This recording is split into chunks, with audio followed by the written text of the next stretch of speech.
Good evening, ladies and gentlemen. Welcome to West High Field in Rochester, New York, where the Watertown Red and Black will take on the Charlotte Colonials. It'll be the second meeting between these two teams of the season. First matchup earlier this year in Watertown, and a game that ended 55-0. And we get set for opening kick. Watertown will receive. Picked up and handled just inside the 20-yard line. Scrambling forward is Keegan Quiord, and he's going to be tackled at about what looks like maybe the 46. The lines on the field here at West High are a little bit faded, and the score clock, the scoreboard, is non-functional, so we have really no good indicator of time or score all night. And so we'll do our best, obviously, to bring you the action without really knowing how much time's on the clock in this one.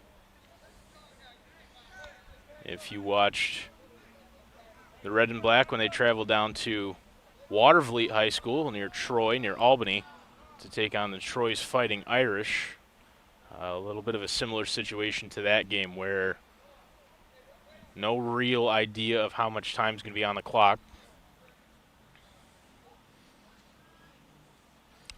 Either way, Watertown will get the ball first after the opening kickoff.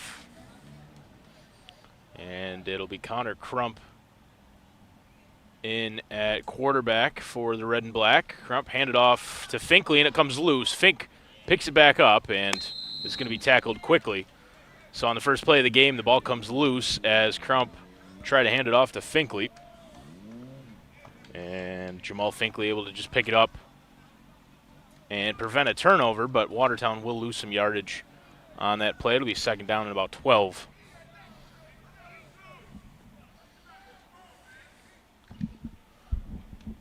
So as I mentioned, it's Connor Crump in at quarterback for the Red and Black, so that's always a challenge for an offense operating with a new quarterback, a different quarterback than they're used to.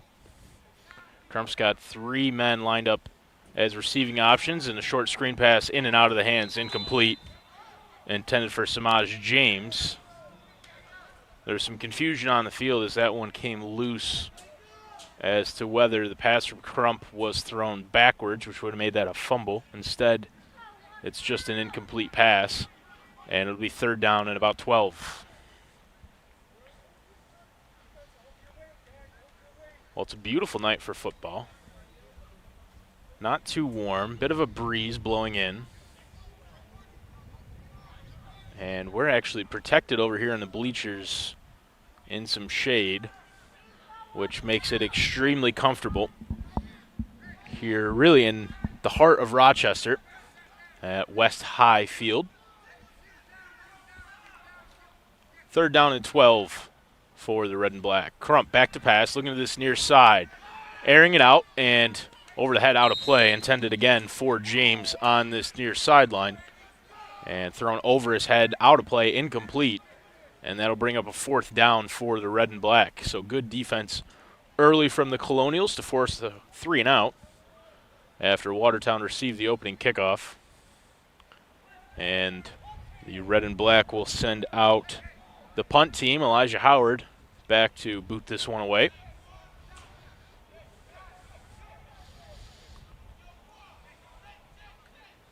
Again, no functional scoreboard here, so we're unaware of the time situation. Do our best to stay on top of that one. Howard drops the snap, but gets a good punt away anyway, and reeled in right at the 35, and brought down very promptly was Corey Wims Jr. on the punt return. Had absolutely nowhere to go. And so the ball's going to be spotted at what actually looks like the 26. And that's where the Charlotte Colonials will start. There is a flag down, looks like. just over the 30-yard line. And it's a face mask against Watertown. So that'll actually move the ball forward. And marching it off now is the official after the face mask against Watertown on the punt return. So the Colonials will get the ball at a really good spot for them to start their first possession of the game. Looks like pretty much right at the 49.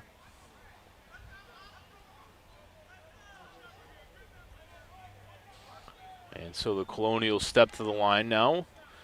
Two receivers on the far side, one on the near side. It's James Brown Jr. on the near side, the receiving option. Long hold. Here's the snap.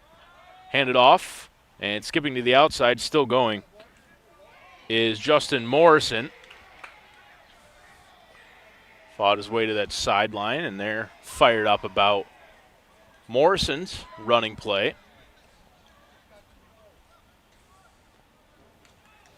Wait to see where the ball is spotted. Looks like a gain of about 2 yards. It'll be second down and about 8.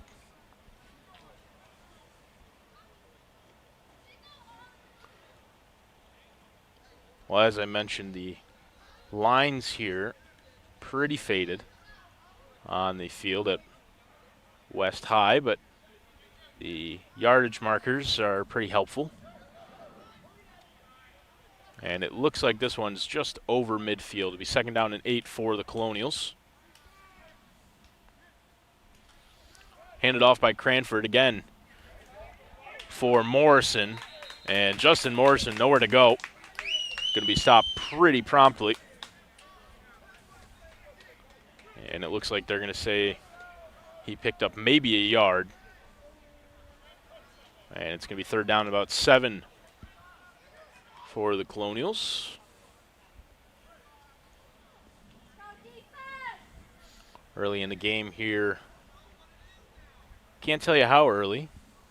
I wish I could, but we don't have a clock here at West High, so just do our best to try to make out where we are in the game. But it is relatively early in the first quarter. It's Charlotte's first offensive possession, and back to pass is quarterback Cranford looking down the field, throwing it, and incomplete. There was some contact there. The pass was intended for number 85, Darius Turner of the Colonials. There was some jostling for position, but no flag. And so it's a long incompletion, which brings up fourth down and about 7 for the Colonials. And we'll wait to see if they send out their punt team. Omar Smith was the man doing the punting the last time we saw Charlotte.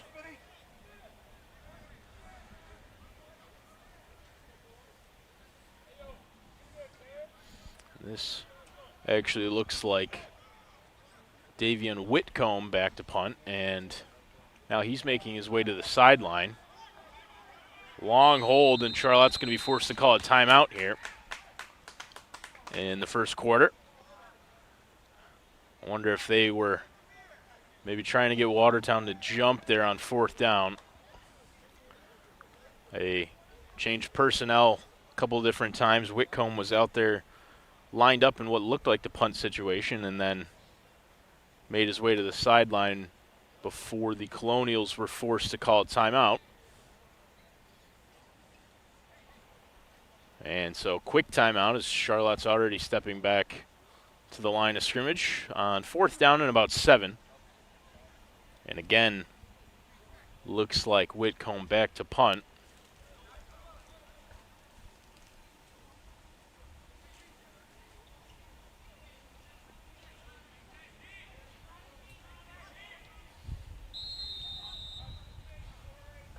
So fourth down for Charlotte after the timeout. High snap, reeled in by Whitcomb. He gets the punt away. It's high. And some confusion about where it was going to land. It takes a really favorable bounce for the Colonials. And it's going to be downed by James Brown. So Watertown will take over. Both teams going 3 and out on offense to start the night.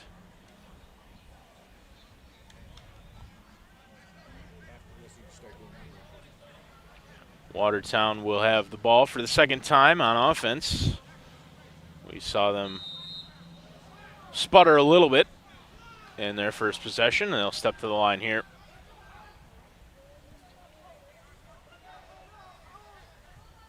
It's Finkley in the backfield with Crump. And Samaj James, the receiver on this near side, handed off to Finkley up the middle. Fighting forward, Finkley is going to pick up a couple of hard-fought yards maybe. Looks like a solid gain, about 4 yards, 4 or 5 for Finkley. Diving forward to about the 39. And it'll be 2nd down and 6 for the red and black from there. 2 receivers on the far side. Looks like Quior and Todd. This one again handed off, and again Finkley right up the middle. Flag comes out late. Couple of flags, actually. It looked like Fink might have been brought down by the jersey up around the neck. Wait to see. Signal looks like a face mask, so it was up high, the contact, and it is a personal foul for a face mask against the Colonials after Fink had fought forward. Looked like Finkley was going to pick up the first down, but the chains will definitely move after the face mask. And so Watertown picks up the first down of the game for either offense. And the ball is spotted right at the 40-yard line. Same formation for the red and black. The Colonials look like they're sending the house. Crump.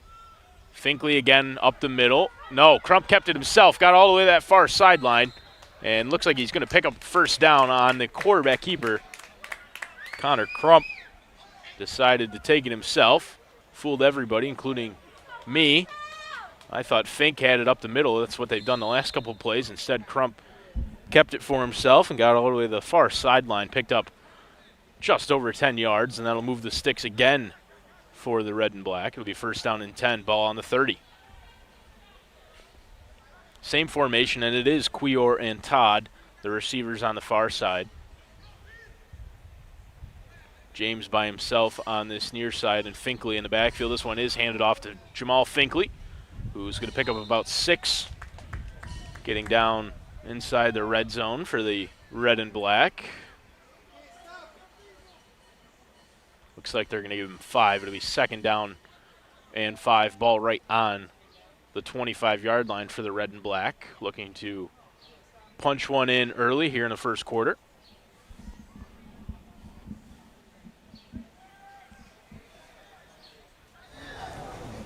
No changes offensively for the red and black. Same formation and personnel out there as Crump takes his time, gets the snap now. Again, handed off to Finkley, and maybe a yard or 2 for Jamal up the middle.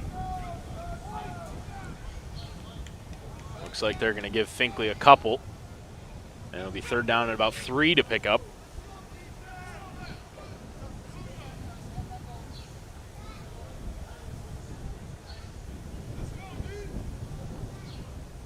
So far, the red and black keeping the ball on the ground. And as I say that, Crump looks to pass. This one thrown over the middle. It's caught. And for the 1st down, enough yardage that time on the completion to Keegan Quior. Well, that's pretty much proof that as soon as you say something as a commentator, the exact opposite is pretty likely to happen. And that's what happened there. Crump throwing one over the middle, complete to Keegan Quior, sliding and picking up the 1st down. Ball's going to be spotted at the 15. And it'll be 1st and 10 for the red and black there.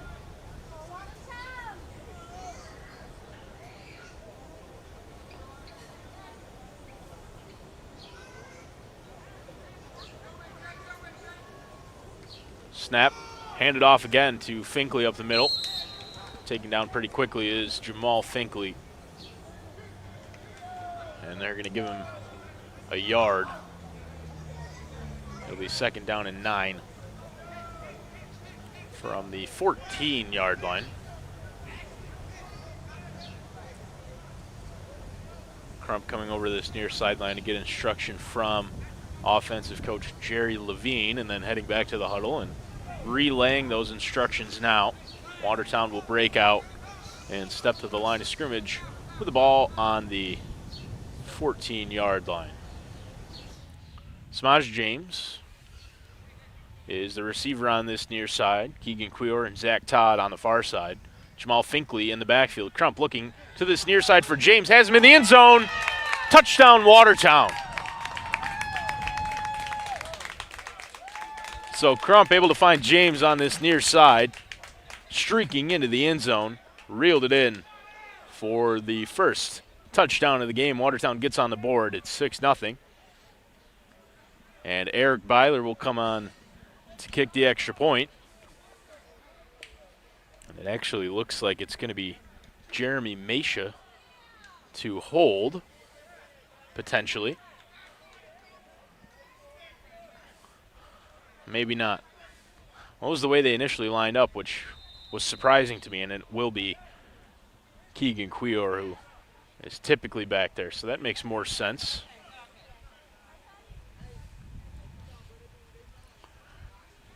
Eric Byler looking to add one after the James touchdown. Low snap, and Byler's kick no good. And picked up inside the 10. And still fighting forward, getting to this near sideline. The ball came loose. Watertown picks it up, and they're going to carry it into the end zone for a 2-point conversion. So that's about as unorthodox as you're ever going to see. Byler's extra point attempt was hit low. A little squib off of the foot of Byler.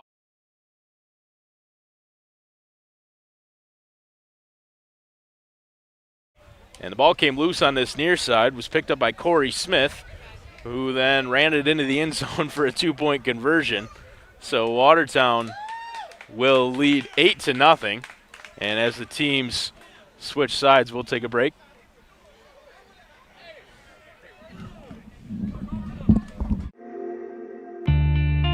Lots of things can make your engine light come on, besides your engine. A loose gas cap, a failed catalytic converter, even your transmission.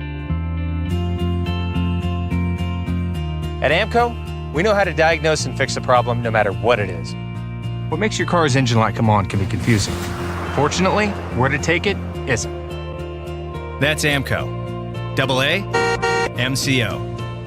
Allen's Liquors and Wines, easy on, easy off, exit 48 off I-81. The oldest locally owned running liquor store in town. With over 30 years in the community, a large selection of New York State wines, New York State distilled products, it's a must you pop in and browse our superior selection of liquor and wine products, competitive prices, frequent sales, specials. You always will get a great deal at Allen's Liquors and Wines. Open late until 10 p.m. Monday through Saturday for your convenience. Sunday to noon to 8 p.m. Pop in!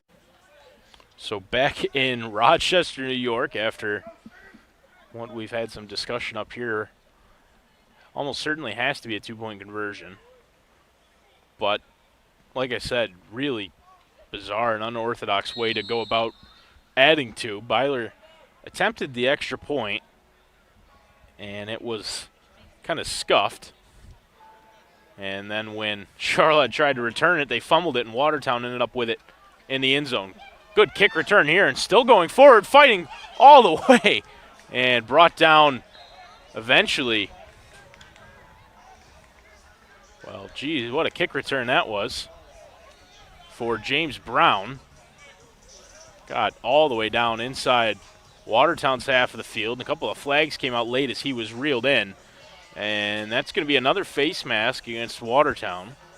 It's already the 3rd time we've seen a face mask penalty tonight. And so the extremely long kick return is going to have another 15 tacked on to the end of it. And so Charlotte will start with it in very favorable position again. this time they're in a really good position. We'll wait for the chain gang to get down there so I can give you an idea of where the ball might actually be. Looks like it's about at the 25-yard line. Again, the lines here, the stripes here, pretty faint. Handed off to the outside and still fighting forward. Brought down at about the 11 or 12-yard line on the handoff to Justin Morrison, fighting his way to this near sideline. That's been Charlotte's weapon of choice so far tonight has been the handoff play to Justin Morrison, and you can see why he's got some pretty explosive speed. Morrison actually picked up enough for a first down, and so it's going to be 1st and 10 from the 12-yard line.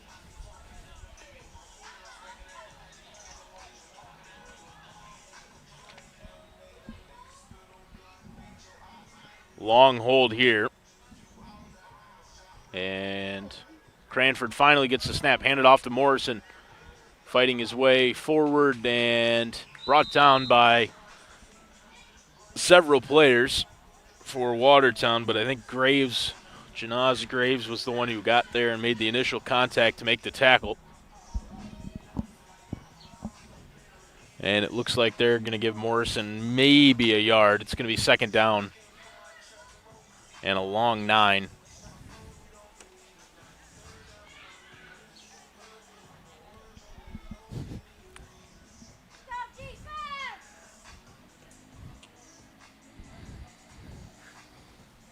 So 2nd and long for the Colonials.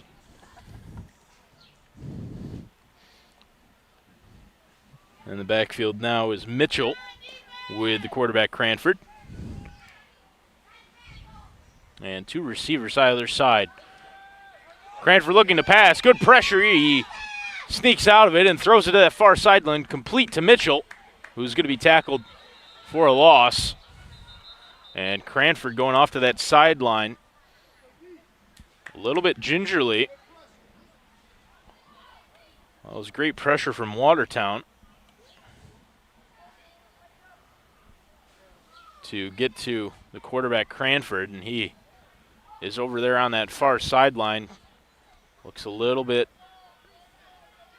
looks like he's favoring that right leg a little bit, testing it out now.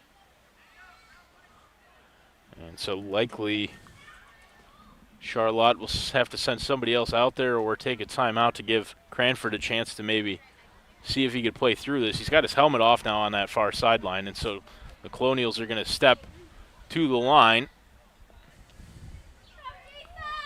And it looks like Mitchell's going to get this snap at quarterback maybe. It's Rice with the left hand and complete to that far sideline. Michael Sammons with the reception on the far sideline.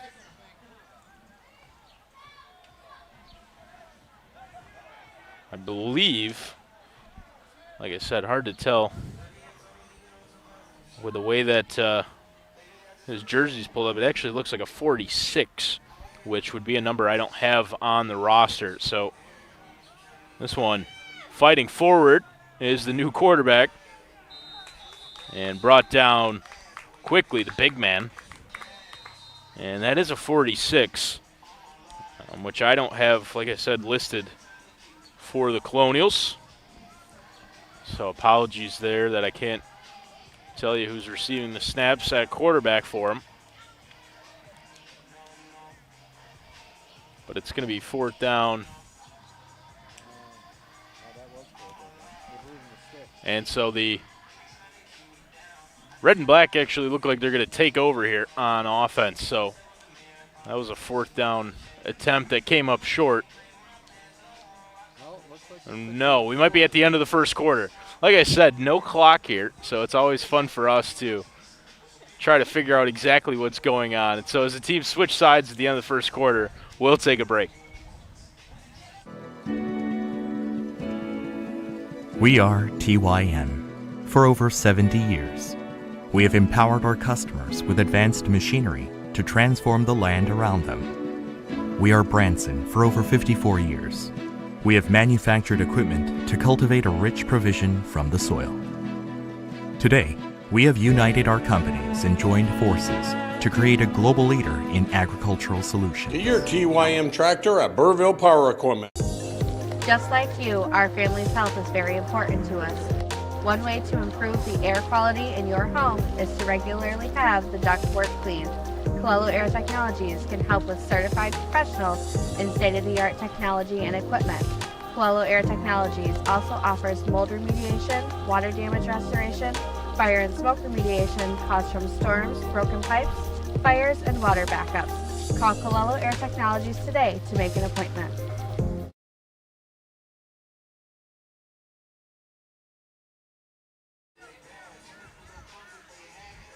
Where we are actually When taking a look you at walk in the door, we Well, now we're back in Rochester as we're starting the second quarter of play. Teams that switch sides. Again, no clock here, no scoreboard at all. So it's a challenge for us to try to keep track of what's going on. Watertown ended up with the ball right at the end of the first quarter, the stop on 4th down. And they just picked up another first down on the rushing play to this near sideline. It's 1st down and 10 with the ball on the 30-yard line here in Rochester, New York at West High Field, where the red and black are squaring off with the Charlotte Colonials. Crump handed off up the middle and fighting forward, Washington. Eric Washington, the big man, diving forward, picking up. It looks like they're going to give him maybe only 3 or 4 yards. I thought it looked like he got further forward than that. And that is what they're going to give him, about 3 on the handoff to Washington. Maybe closer to 4. It'll be 2nd down and 6 as we start the second quarter of play here. Watertown Red and Black Football brought to you by NBC Watertown and Steve Weed Productions. My name's Connor Lalone. We're thrilled that you could join us for tonight's action. Crump handed off to Washington again up the middle. And Eric Washington fighting forward, just powering his way right up the middle. Picks up 2 or 3 more. And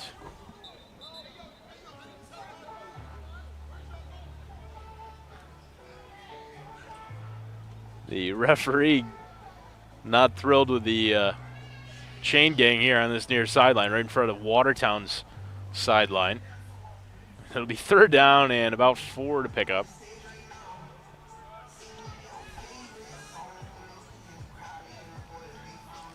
Ball's going to be just inside the 45, it looks like. Crump back to pass. Bounces off of Washington, his own man, scrambling out to this near side. Decided to keep it himself, and that was the wrong decision. He got brought down for a loss as Crump tried to scramble out to this near side. Just had nowhere to go, really, and was brought down.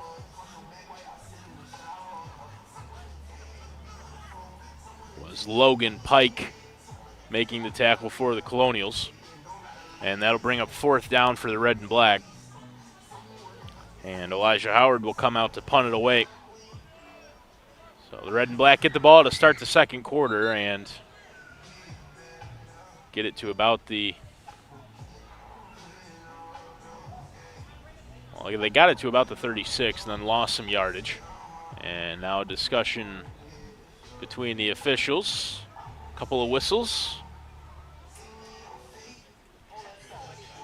And there's someone running across the field, making their way over here to this near sideline. I think to become part of the chain gang. So there's a substitution for the sideline crew here.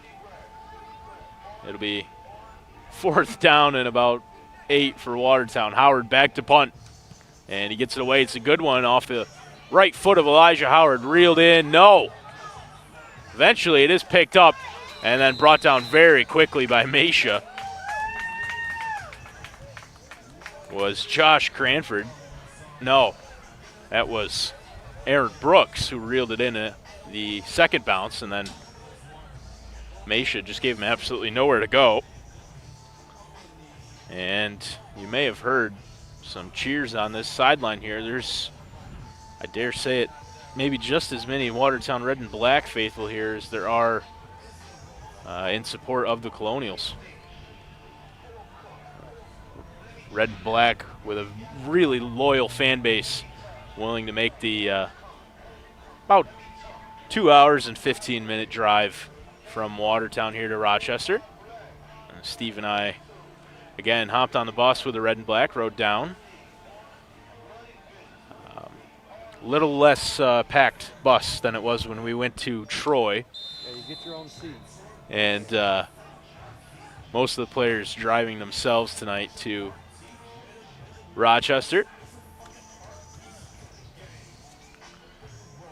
Well, the Colonials will take over.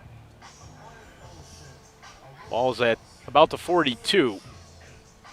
And again, it's number 46 in at quarterback. Looking to pass. The lefty scrambling around, deceptive speed for a man of his size. Thrown over the middle. Incomplete.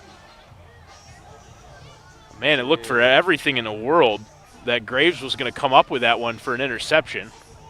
And I don't know if at the last second he just didn't think he could secure it, but it fell incomplete. We've got a whistle, and a timeout's going to be called by Charlotte. So after that one was nearly picked off, maybe the Colonials looking to talk things over.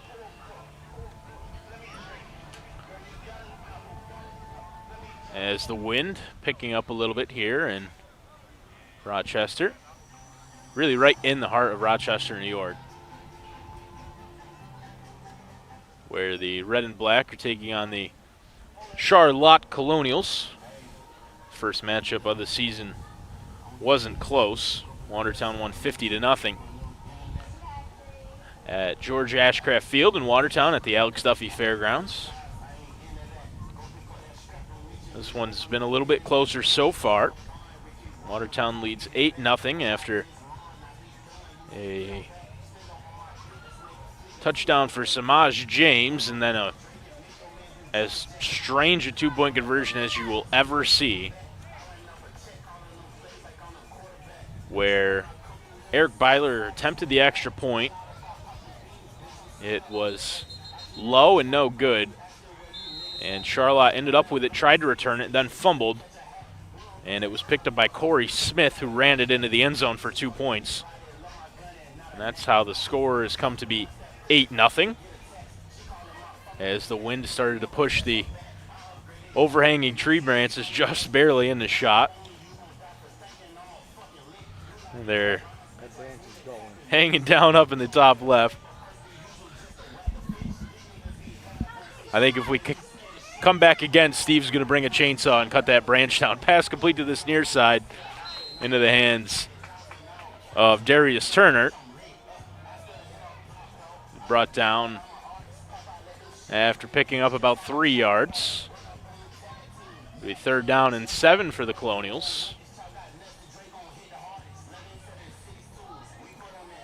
who are huddling up, and it is notable that Josh Cranford is back on the field. Came up a little bit ginger after making a play in that first quarter. As Steve did it, he took down the branch. There it is. It was in the camera shot, and Steve got rid of it, the man himself. And so the tree branch will no longer be an issue, folks, as Steve Weed has removed it himself, took it upon himself to do it. Back to pass, and way down the field, incomplete, well over the head of the intended receiver, Turner, out of the hands of Josh Cranford. So a long incompletion on 3rd down, and it'll be 4th and about 7 for the Colonials.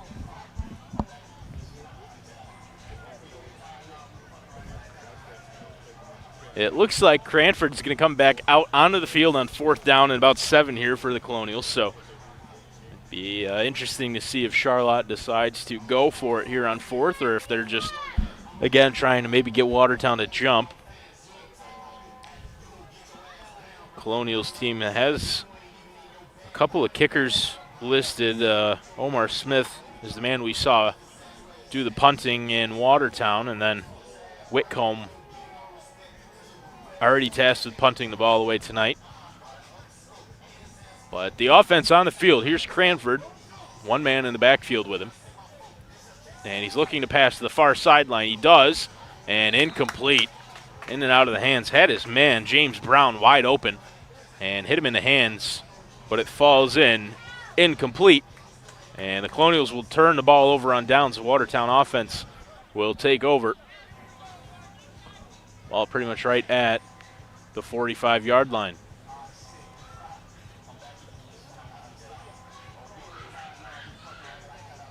Well, again, here in the second quarter of play, no scoreboard or clock available to us tonight, so I can't tell you exactly how much time we have left in the first half of play.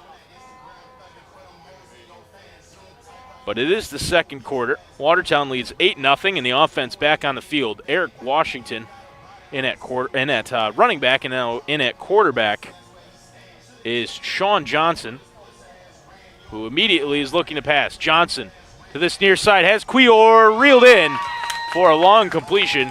Cuellar stepped out just over the 20-yard line, but immediately Sean Johnson comes in and gets the job done in the air. Take another look at it here.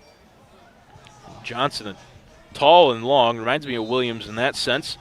Got a good strong arm, found Cuellar wide open down this near sideline, and he reeled it in before stepping out at the 19.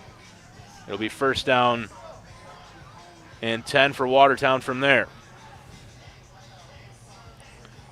Johnson handed off to Washington, who spins around and brought down by his jersey. A couple of players involved there for the Colonials.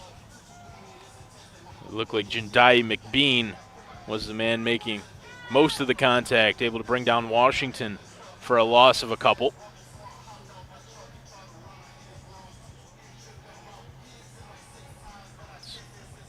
Second down and long now for the red and black after Washington tackled for a loss. Johnson now joining the huddle. Here in the second quarter of play. Red and black leading by a score and looking to add on more here.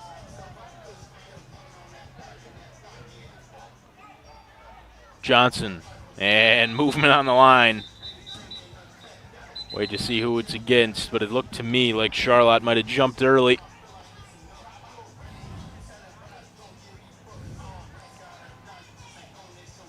The officials talking it over now, and with any luck, we'll get a indication of who is at fault. Well, the red and black would love to get another score here right at the end of what I believe to be the end of the first half. As I said, I can't tell you exactly how much time is left, but it's got to be nearing the end of the first half. And Watertown's breaking out of the huddle, ready to step to the line, and the officials were still in discussion. And it is going to be against Charlotte, so that'll back the ball up. Well, move the ball forward for the red and black, actually, and gets them back over the initial line of scrimmage. And it'll be second down and about 9 for the red and black, with the ball at about the 18. Johnson looking to pass, throwing into the end zone. Touchdown, Watertown. Sean Johnson looking to the end zone, and it was reeled in there. Jared Souffrant gets himself on the board. We saw him with a touchdown in Syracuse last week, well, 2 weeks ago actually, and Johnson finds him again in the end zone, all by himself. Jared Souffrant wide open. And Watertown will now lead 14-0 after the 2-point conversion last time. And Byler on for the extra point to try to make it 15. Better snap this time, and Byler's kick is low. It looked like it was left, and it was low and left, no good. So the score will stay at 14. Watertown tacks on 6 more, the touchdown for Jared Souffrant. And as the teams get ready for a kickoff, we will take a break. When you walk in the door, we know you by face. We, know your families. We see you in the community. You're not a number here. You're always a name. When I help a couple build their first home, and I can drive by and see the completed project, and we had a part in that. I had a customer yesterday that came in, and she said, "You've explained to me in 10 minutes more than I've gotten from any other bank that I've talked to," and they appreciate that. Governor Savings and Loan, your hometown bank since 1892. How you feeling, Jake? Like I got the worst sinus infection ever. I see your prescription here. Hey, Bob. You need to stay hydrated. I'm getting spot water as we speak. Hey, Bob. Grab something for pain. Your prescription won't kick in right away. Hey, Mom. Have you been taking your vitamins? Uh-huh. Your body needs more than chips. Totally. And frozen pizza. All right. Wow. We got this. Back in Rochester after a Jared Souffrant touchdown for the Red and Black. Eric Byler's extra point was low and left, but Watertown with a 2-point conversion after their first touchdown, and so it's 14-0 in favor of the Red and Black as Byler gets set to kick off here. It's a low line drive, and it's going to roll, and it's picked up eventually by Alterique Mitchell, who is brought down on that far side. Justin Kuhn involved making the play to stop Mitchell on the kick return. Here in the second quarter of action. Not sure exactly how much time is left in the first half of play. Again, we apologize for that, but there's no scoreboard here, and so there you go, Steve, giving you a good shot. There is a scoreboard, but it's not operational, and so we, as uncertain as you are as to how much time's left here in the second quarter of play. The Colonials will get the ball after Watertown's touchdown, and whistle flag comes out. Again, might have been movement on the line. And it looks like Charlotte's going to be backed up 5 yards. And they are. So Charlotte in violation there, moving early on the line. And it's going to be first down and 15 before the Colonials even get a chance to make a play here.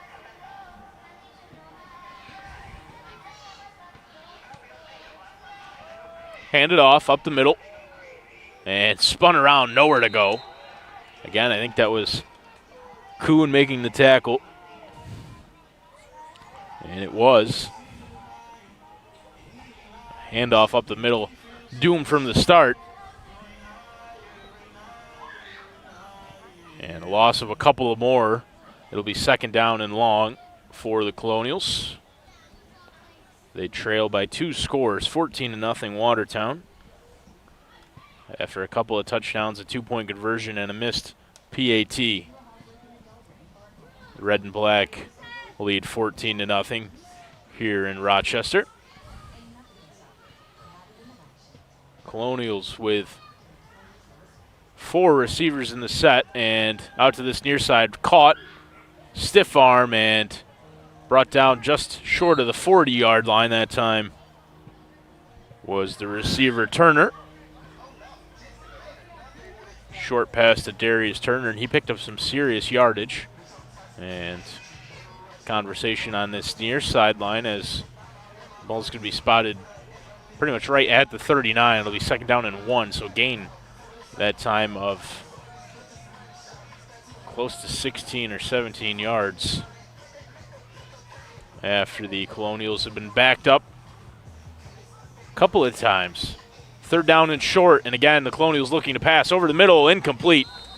Intended for Veek Tisdale. That one through his hands and incomplete.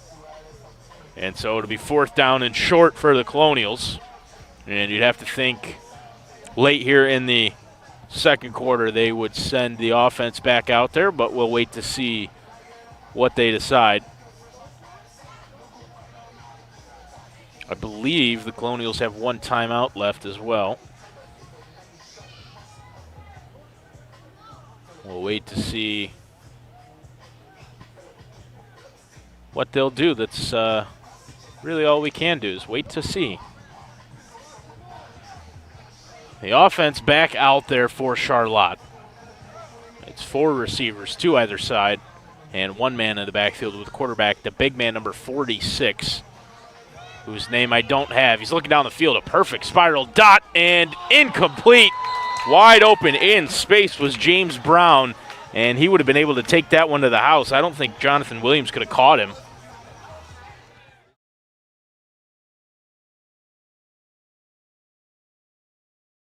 Look at it here.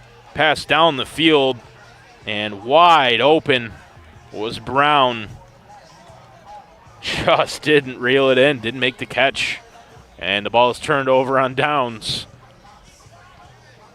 How quickly that could have changed George Ashcraft's halftime talk. Very easily could have been 14-7. Instead, it's 14-0, and Watertown gets the ball on the 39-yard line. Wide open was James Brown, and in space, in behind Jonathan Williams in coverage. Would have gone right to the end zone, and instead unable to reel it in. And Sean Johnson gets another chance, and everybody went early that time for either team. Johnson just stood there like a statue waiting for the snap that never came. And we'll wait to see what they decide jumped early. Who jumped first, because everybody jumped early. We'll wait to see. It looks like they're backing Watertown up.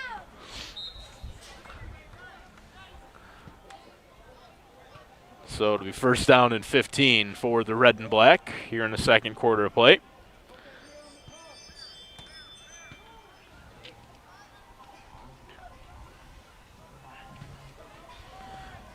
Johnson with Finkley in the backfield. Cuellar and Todd on this near side. Handed off to Jamal Finkley. Stuttering, changing direction is Finkley. He gets back to the line of scrimmage, and that's about it.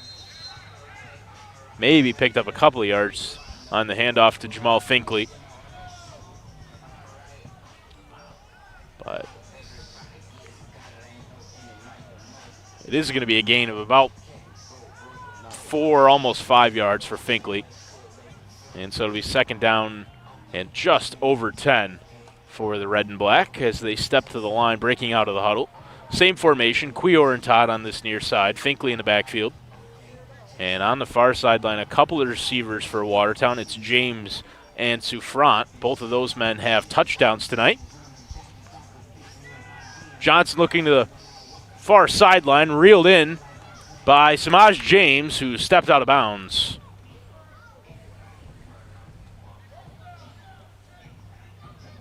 Well, it's a good pass and a completion for James from Johnson. And as James looked to get forward, he stepped out of bounds.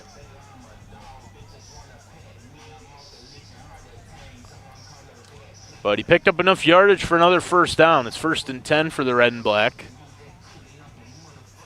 Ball's on the 26 or 27-yard line. Johnson handed off to Finkley up the middle. And Finkley diving forward. Going to pick up about 3, maybe. And that's about what they give him. second down here for the red and black. Looking to maybe punch one in here really late in the second quarter.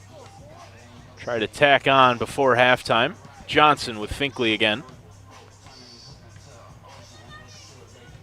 And again, moving on the line. Free play for the red and black. Johnson scrambling around, looking to throw, and just throws it out of play. Well, the red and black with a free play there as Charlotte had jumped early. And Johnson thought about trying to make something happen. And then threw it to this near sideline, just threw it out of play. As you realize there was nothing really on, nobody open for him.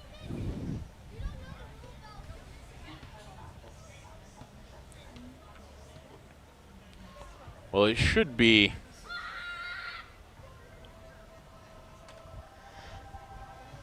second down and about 5 for Watertown. Looks like that's what it's going to be. And a whistle on the field now. And I think the officials are going to get together and discuss this one. And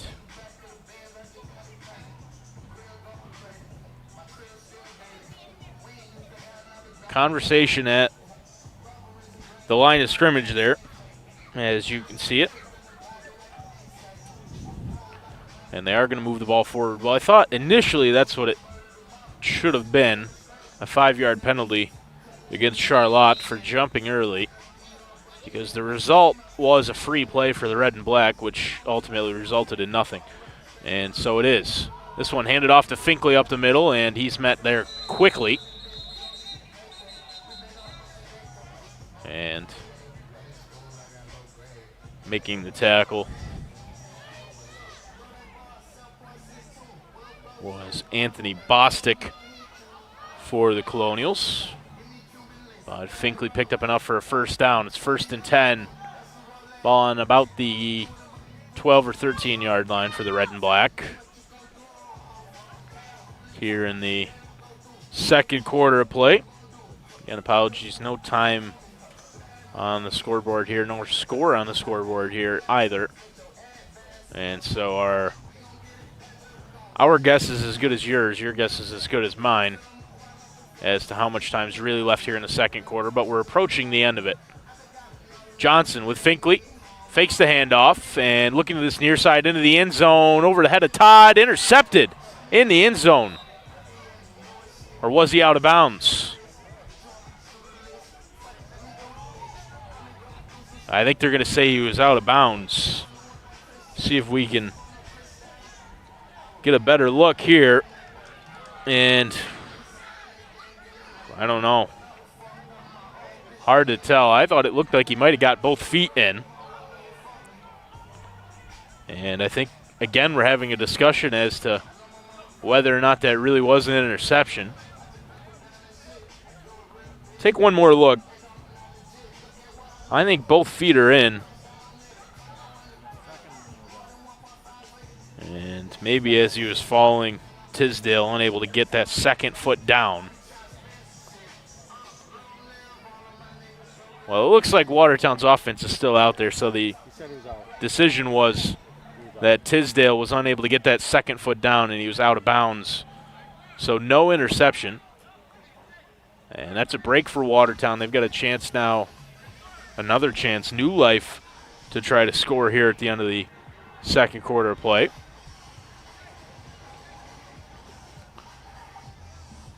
And so the offense will huddle and talk things over.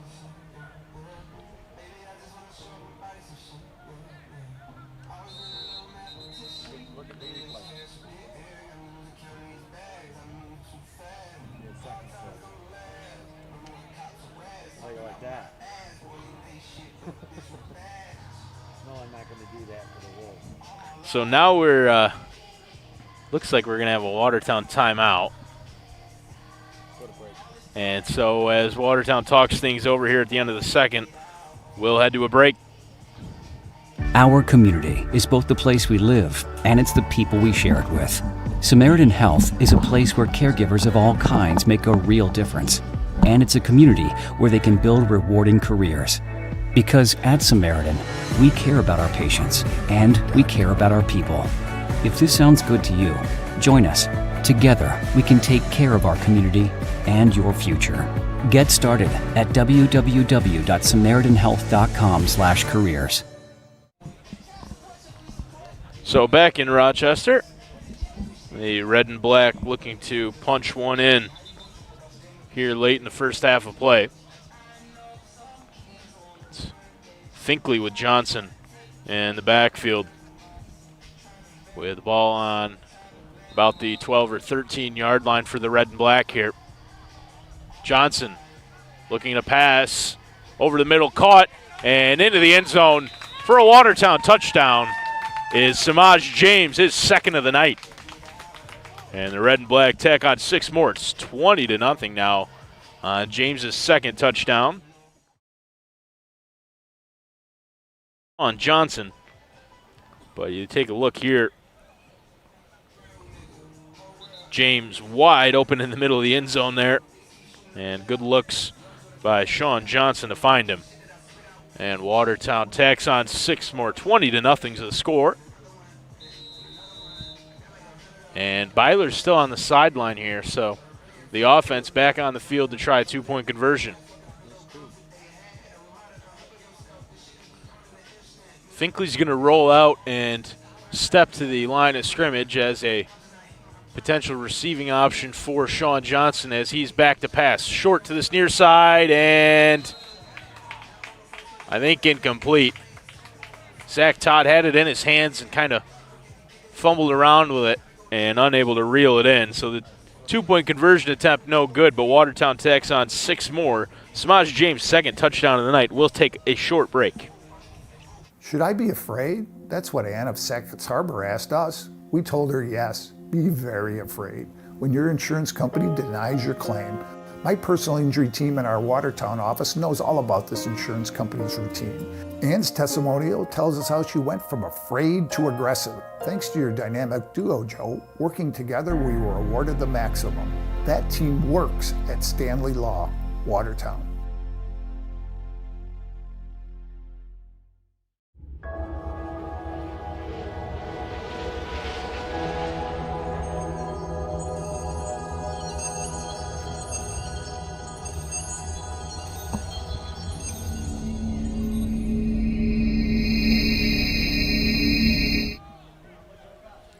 So Eric Byler getting set to kick off for Watertown after Samaj James's second touchdown of the night.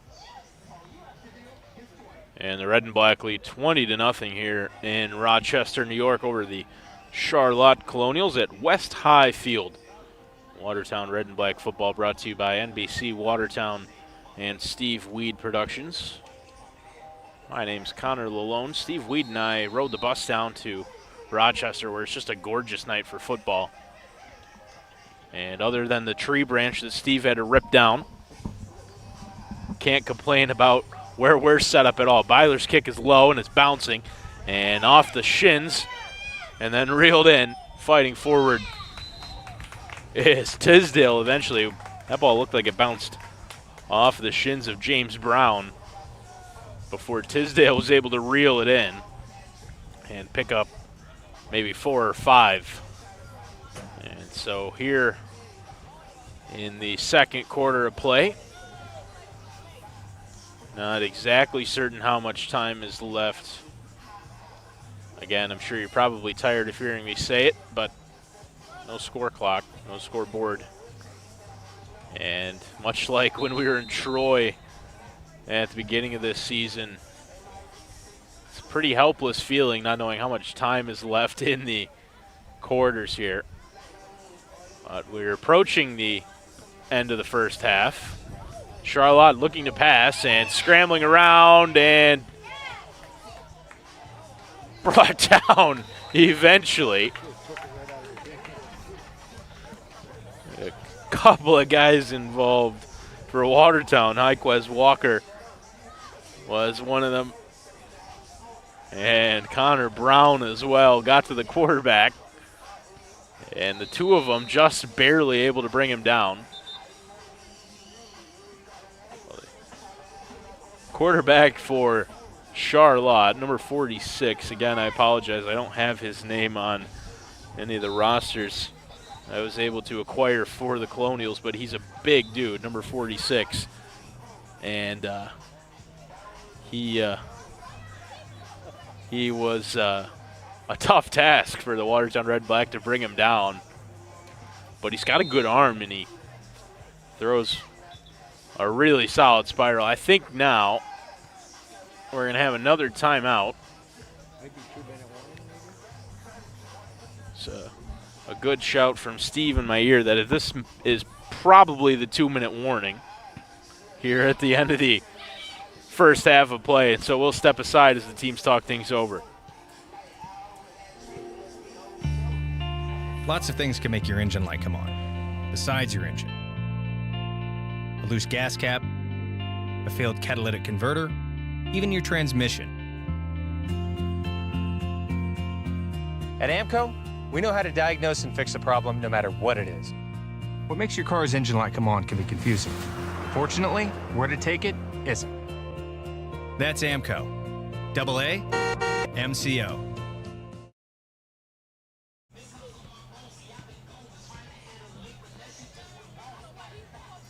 So one more look at it. Touchdown for Samaj James over the middle. His second of the night. And that's how Watertown's up 20-0. Charlotte's got the ball now. It's second down and very long after the sack.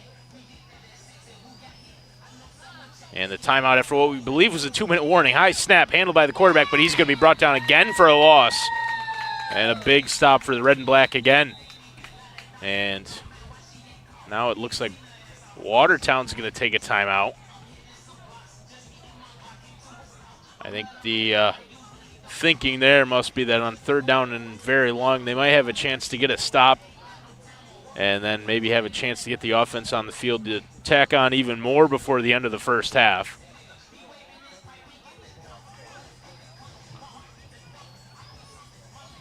Again, not exactly certain how much time's left, but it's got to be somewhere in the neighborhood of 1 minute and 50 seconds after that play. Assuming that the break we had was, in fact, the 2-minute warning. Over on that far sideline for the Colonials, quarterback Josh Cranford, who started the game, is throwing, getting loose again, trying to. He came up a little gingerly, favoring his right leg earlier in the game. But he looks to be getting ready to try to play maybe in the second half for the Colonials. Either way, the offense on the field for Charlotte. It's third down and very long. This one's basically in Victor as they look to pass on third and extremely long. Good pass and deflected. I say good in terms of it was a good spiral, but not really thrown to anyone in particular, and almost picked off by Souffrant actually in coverage. He's got a touchdown on offense, and playing a little safety now is Jared Souffrant. And he did a good job to just get a hand on that one, knock it down, and stop the clock. So third down incompletion brings up fourth down and very long for the Colonials, and they'll send on the punt team. Davion Whitcomb back for Charlotte.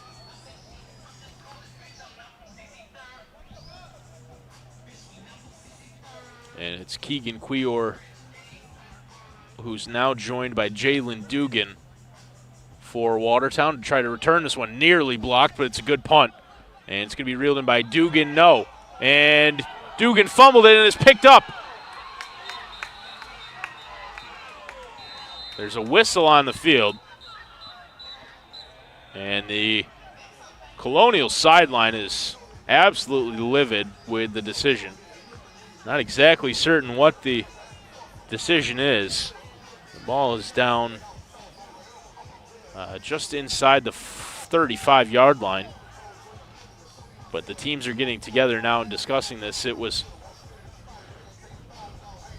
initially, it looked like Quior was going to reel it in, but it was Dugan who tried to make a play. The ball came out of his hands and came loose and then was recovered by the Colonials, and I'm pretty certain it was Veek Tisdale was the man who fell on it for Charlotte. And I think the issue that the Colonials had is where the ball is going to be spotted for them. They wanted it further up the field than where it is. It actually looks like it's pretty much,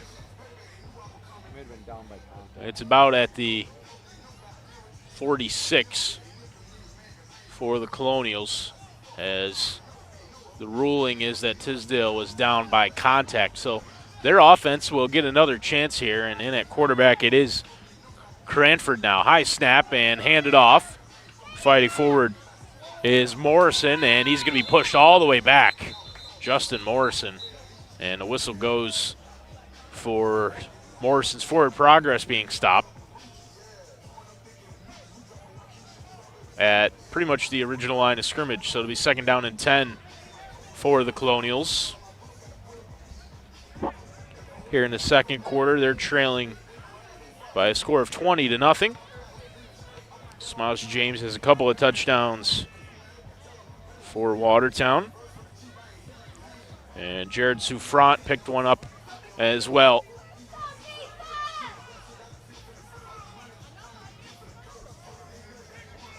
Cranford now set for the snap.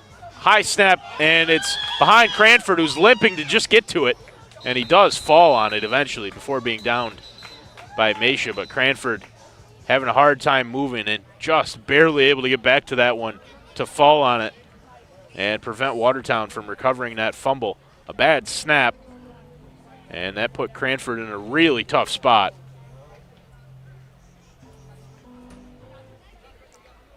And both teams heading back to their sidelines here. I wonder if this is the end of the first half.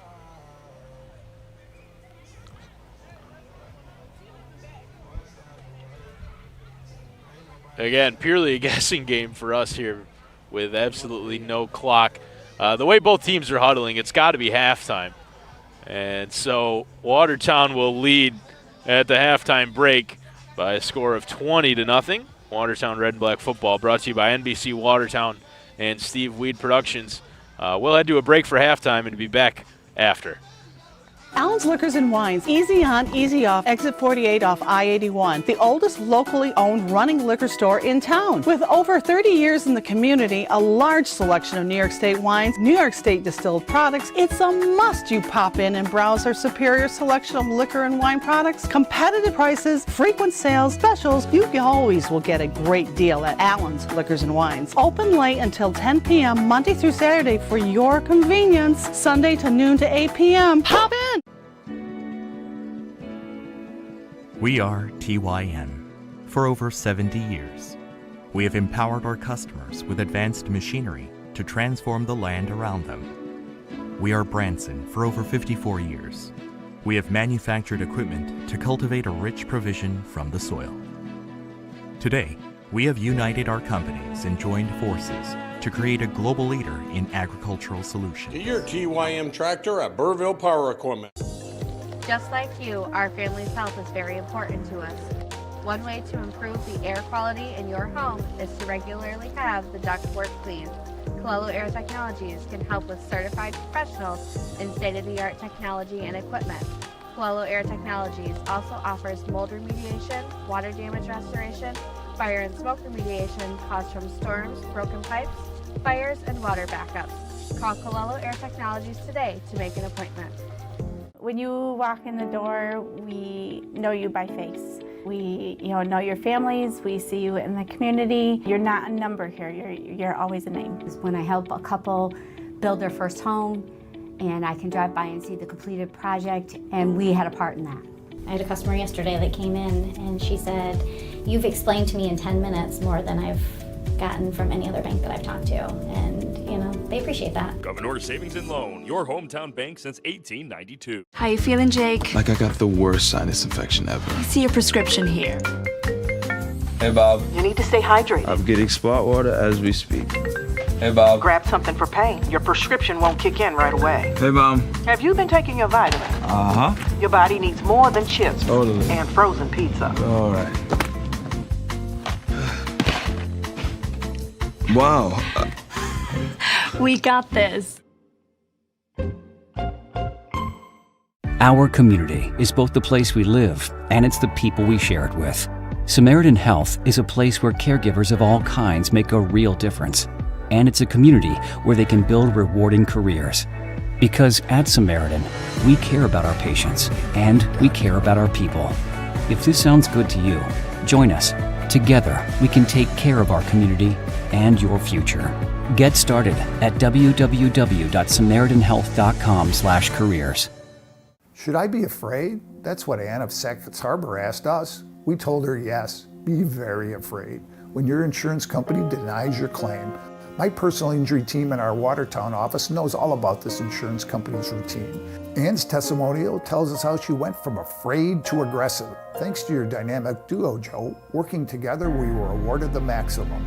That team works at Stanley Law, Watertown.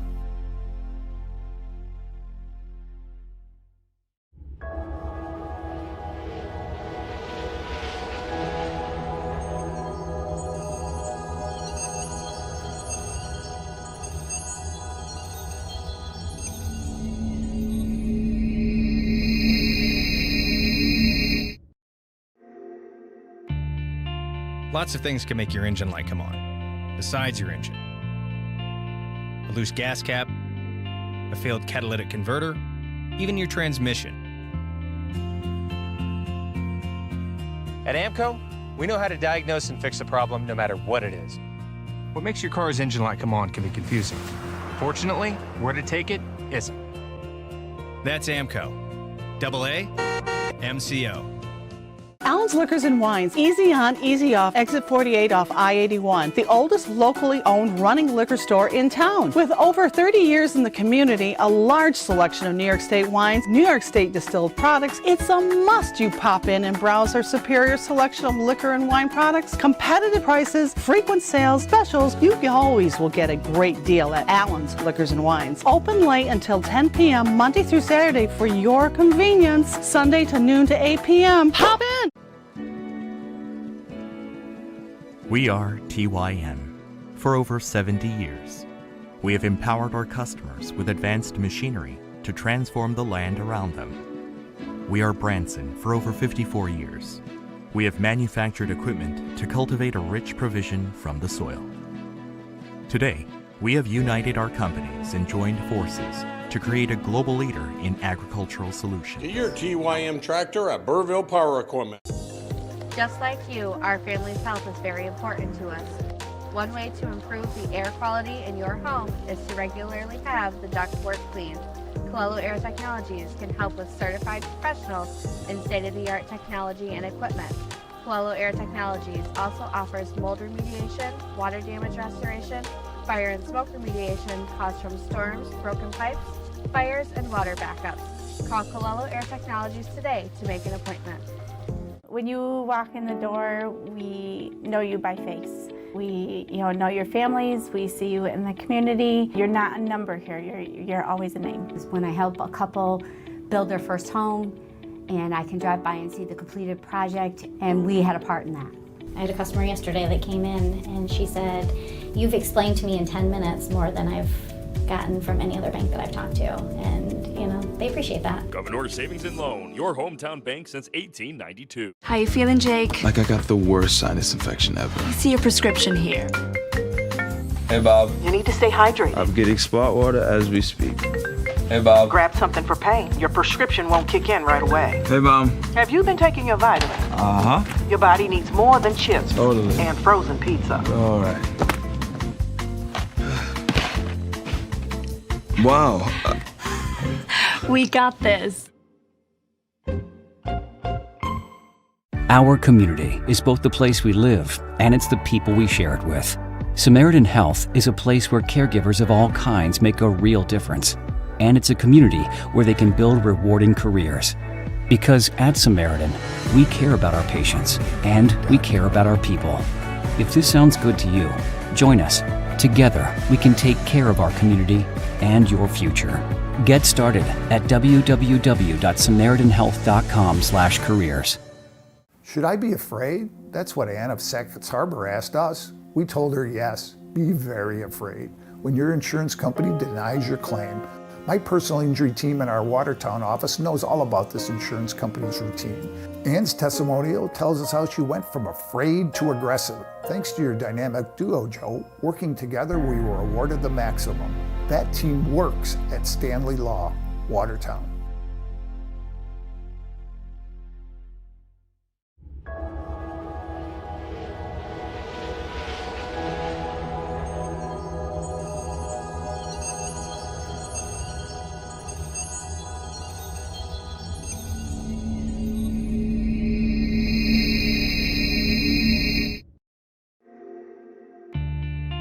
Lots of things can make your engine light come on, besides your engine.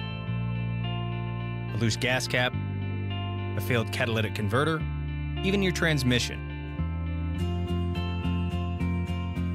At AMCO, we know how to diagnose and fix a problem no matter what it is. What makes your car's engine light come on can be confusing. Fortunately, where to take it isn't. That's AMCO. AA, MCO. Allen's Liquors and Wines, easy on, easy off, exit 48 off I-81, the oldest locally owned running liquor store in town. With over 30 years in the community, a large selection of New York State wines, New York State distilled products, it's a must you pop in and browse our superior selection of liquor and wine products, competitive prices, frequent sales, specials. You always will get a great deal at Allen's Liquors and Wines. Open late until 10 p.m. Monday through Saturday for your convenience, Sunday to noon to 8 p.m. Hop in! We are TYM.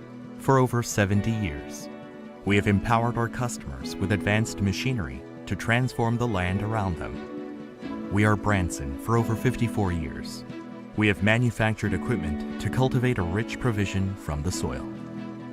Today, we have united our companies and joined forces to create a global leader in agricultural solutions. Get your TYM tractor at Burville Power Equipment. Welcome back to West High Field in Rochester, New York for Watertown Red and Black football as they take on the Charlotte Colonials. After the end of the first half of play, Watertown leads 20-0. Watertown Red and Black football brought to you, as always, by NBC Watertown and Steve Weed Productions. My name is Connor Lalone, and all of us are thrilled you can join us for tonight's action. It's beautiful outside. Our view is completely unobstructed now that Steve heroically tore down the branch that was getting in the corner of the camera shot every once in a while. And we're all set now for the start of the second half of play. Eric Byler will get set to kick for Watertown. And again, it's a low line drive. This one's fielded in the short area of the field. And fighting his way over the 50-yard line is Quadir Hodges McKnight. And so Byler unable to get the ball really airborne tonight. And the last couple kickoffs have been no exception. Again, Byler just not really able to get underneath that one. So it's a low line drive, which McKnight was able to field. And the ball is going to be spotted at what looks like the 48 for the Colonials, as they will start the second half of play with the football.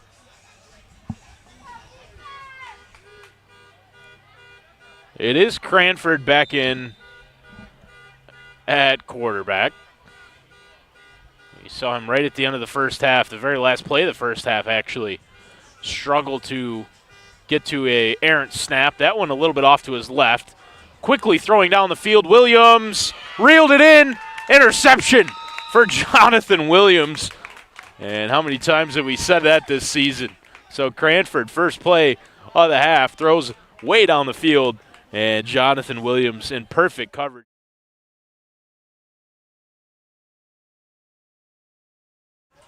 Cranford threw it way down the field, and Williams right there to reel it in. Pass was intended for James Brown, but thrown right to Williams instead.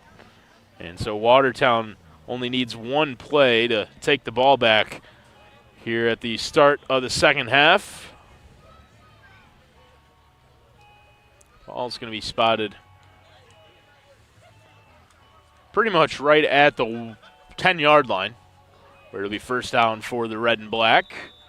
And Sean Johnson is going to keep getting the reps in at quarterback for Watertown. This one's handed off to Burrell, or Jamal Finkley, rather. And Finkley diving forward, gets past the 20. Looked like he picked up enough for the first down.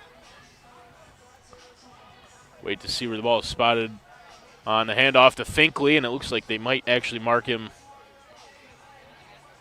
just short. No, they're going to give him the first down. So after the handoff to Finkley, the chains will move on the first play of the possession for the red and black. It'll be first down and 10 from the 20. Again, Finkley, and Johnson's going to take it himself. Diving forward, Sean Johnson, and gets back to the line of scrimmage without really picking up any significant yardage. It'll be second down and 10. Williams is going to come over to this sideline and talk things over briefly with Jerry Levine, and now heads back to the huddle, him and Keegan Quior.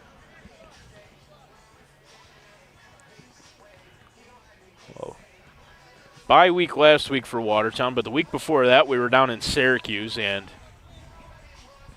Quior was pretty much the entire offense for the red and black that night. He's been a little bit quiet so far tonight, but wouldn't be surprised to see that change. Movement on the line, and they're going to blow this one dead. Johnson tried to just sneak out to this near sideline, get over towards the Watertown bench, but the whistle went. There was some movement on the line beforehand. Flag came out on that far sideline, and it's going to go against the red and black. So it'll be second down and 15. Ball on the 15.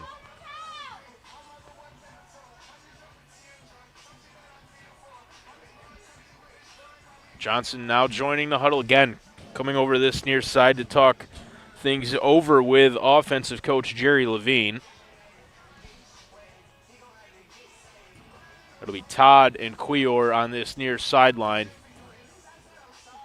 and James and Sufran on the far side. Looking here is Todd on the reception, and fighting forward, Zach Todd looks like he's going to pick up the first down on the completion.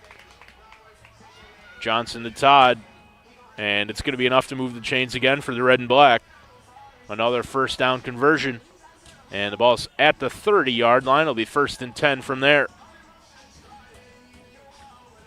Well, no Jason Williams tonight for the red and black, but Connor Crump performed admirably in the first quarter, and then a little bit in the second quarter, and then Sean Johnson took over, and he's done very well also. Again, Charlotte jumping early. Williams just trying to avoid getting hit there, as player came screaming in at him. Looked like Kavion Rice, who was the man who stepped over the line early. And so it'll be first down and 5 for the red and black. Finkley in the backfield still with Johnson. And the same receiving options to either side. Handed off to Finkley up the middle, and Finkley's going to pick up a couple of the yards. It'll be second down and about 2 after the handoff for Finkley. Maybe even less than that.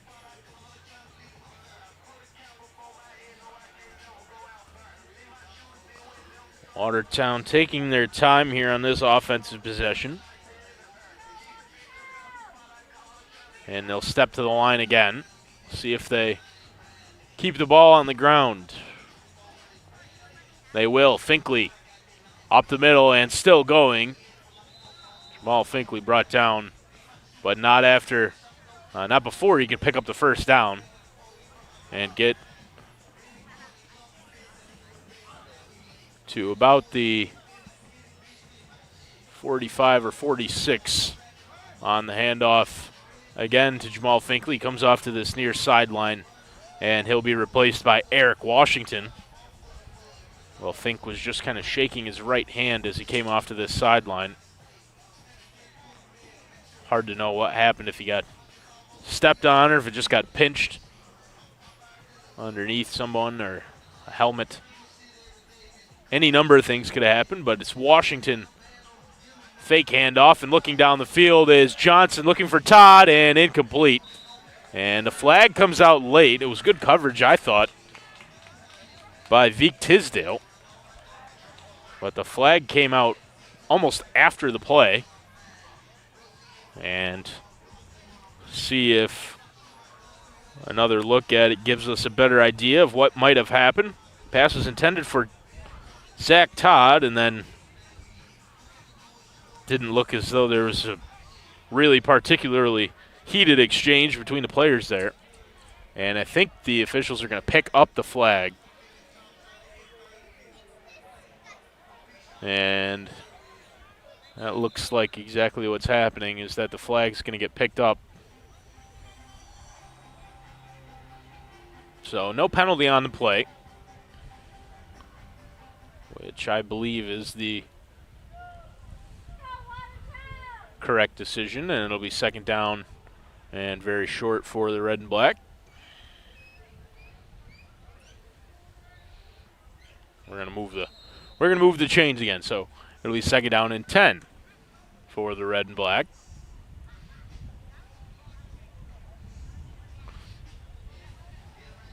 So Todd and Quior are the options on this near side.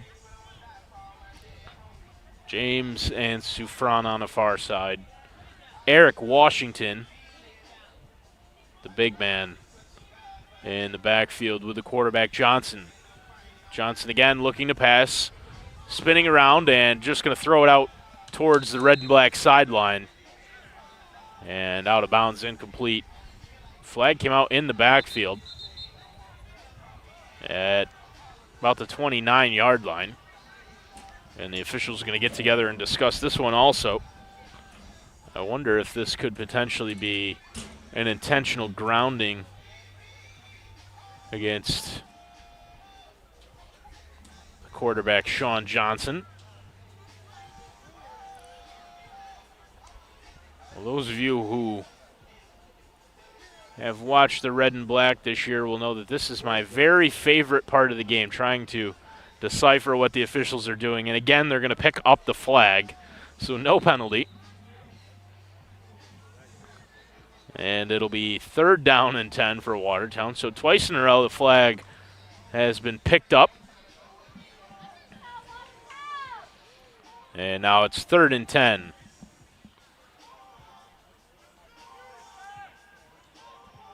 Johnson again looking to pass to the far sideline and in and out of the hands of Samaj James, incomplete.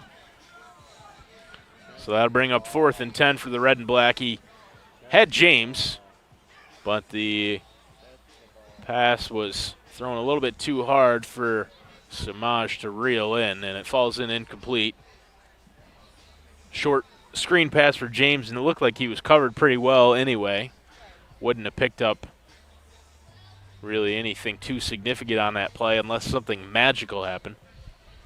And so it's an incompletion which stops the clock, and it's fourth down and 10. Watertown will send out Elijah Howard to punt this one away.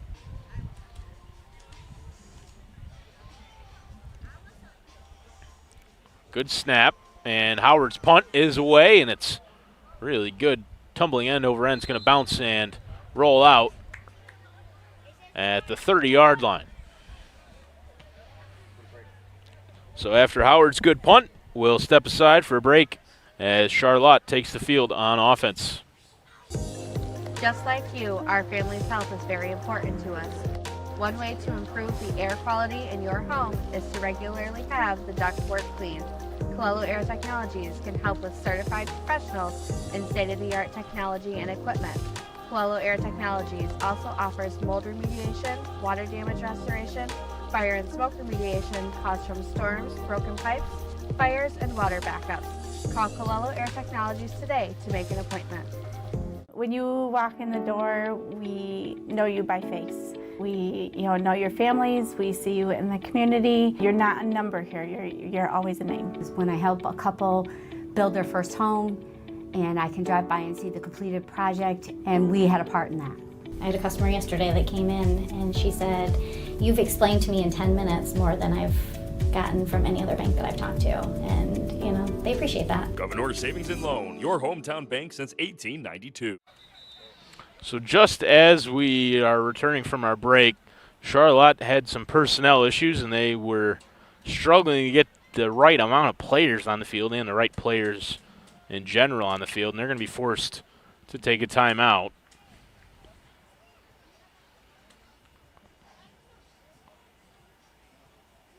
Well, as I said, they just struggled to get the right guys out there, and by the time they were able to get everyone to the huddle, they didn't have enough time to break out, step to the line, and get the snap off before what would have been a delay of game. So they're forced to take a timeout, and now they'll be ready for another offensive possession. Their first offensive possession of the second half was very brief. Quarterback Josh Cranford immediately threw an interception to Jonathan Williams, and we'll see if he can fare better now. Good snap, and this one's handed off up the middle. And fighting forward, I believe, was Mitchell. And it was Alterique Mitchell on the handoff up the middle that time. Was able to pick up about 3 yards that time on the handoff up the middle. Well, I wouldn't be surprised to see Charlotte try to run the ball a little bit more than they have, especially with quarterback Cranford struggling with that right foot ankle area. Right leg of Cranford has been bugging him since early in the first half. He is scrambling out looking to pass. It's complete on this near side and then forced out of bounds. But the completion to Logan Pike, the tight end, before he was forced out of bounds by Vanquez Adams Jr. of Watertown. And it's going to be third down and short after the reception for Pike.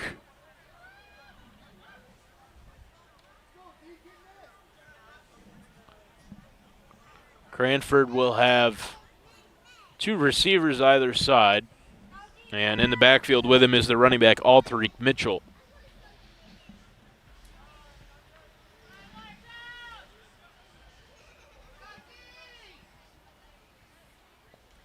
Back to pass, Cranford looking to the far side, caught and hit hard as he made that catch was James Brown. But Brown's going to pick up enough for a first down. Paid the price for it, too. Got hit really hard as he reeled that one in. But it's a first down for the Colonials. And they're marching in the right direction now on offense.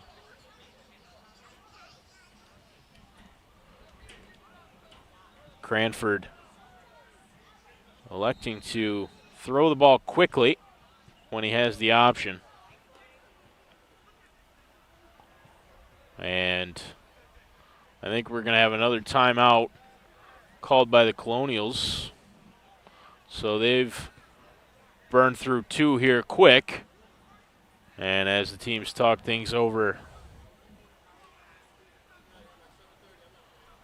I'll give you a word from some of our sponsors for Watertown Red and Black football.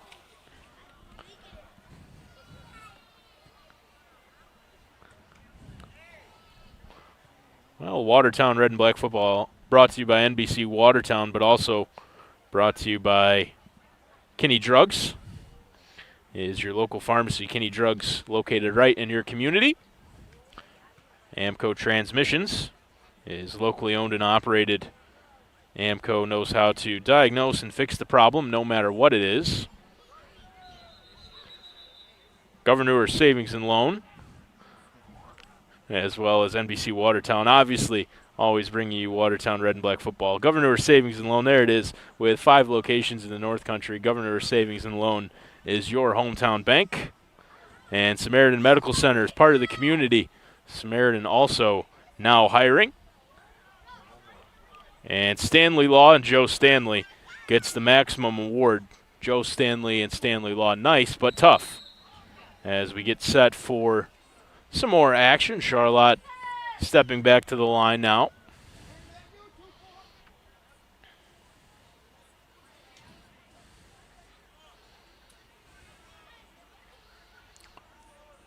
Cranford in at quarterback. Looking to the far sideline. That one's thrown incomplete.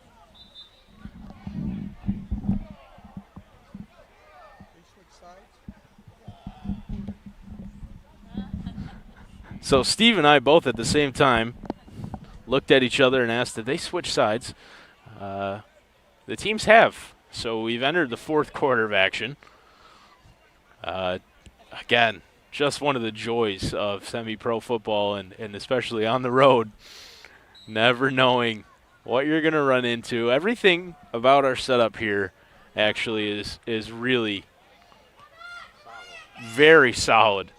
Is incredibly comforting to show up and be able to set up a camera and have good internet. The only thing that we would complain about really doesn't bother Steve too much, I don't think, but not having the clock makes it difficult. Cranford throwing it way down the field and out of play over the head of the intended receiver, Gavin Schultz. A long incompletion on 2nd and 10.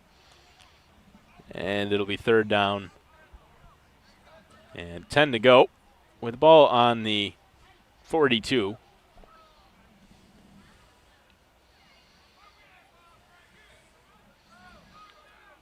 Watertown leads by a score of 20-0. A couple of touchdowns for Samaj James. Jared Souffrant got one.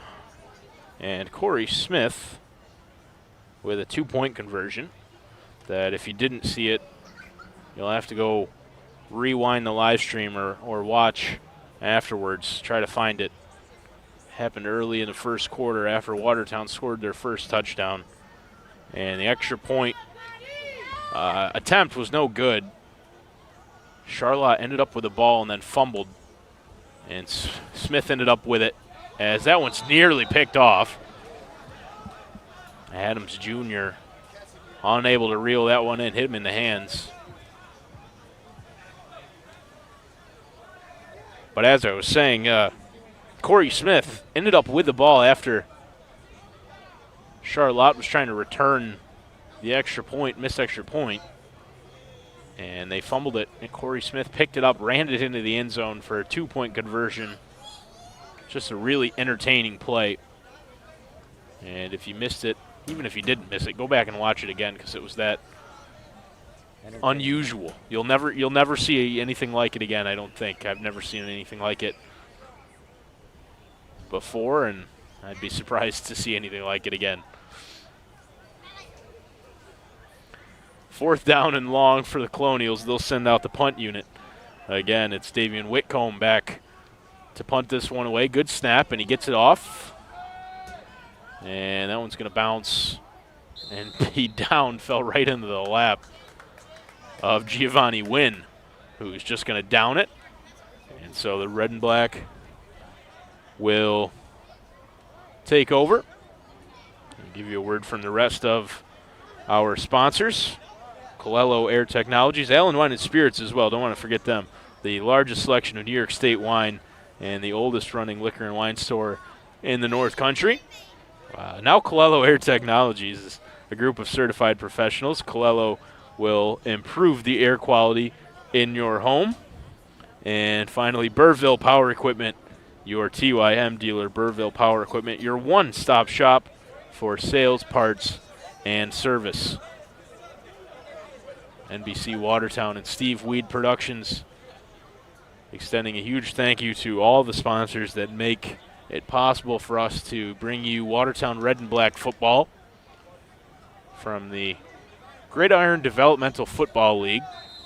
Watertown, a member of the GDFL this year, their first year in the league, after accomplishing all there was to accomplish in the Empire Football League. Connor Crump back in at quarterback, and this one's handed off to Washington, who charges forward.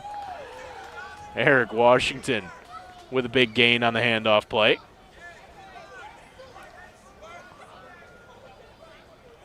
So Crump back in at quarterback for the Red and Black.